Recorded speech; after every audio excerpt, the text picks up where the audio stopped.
Hey guys, in this video I'm going to show you how you can change language in XM app on your mobile. So let's get straight into it. Now what you will see is at the top right corner you will see your profile um, emoji. So click on that and you will also see here settings. So click on settings. And the last one here under preferences, you will see language. Click on that.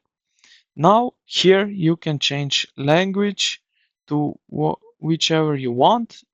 You don't have much options, but if you talk or if your main language is some of them, you can select it. So I hope this video helped you out how to change the language in the XM mobile app. And yeah, if it is, consider to like the video and subscribe to the channel. Thank you for watching, and I will see you in the next one.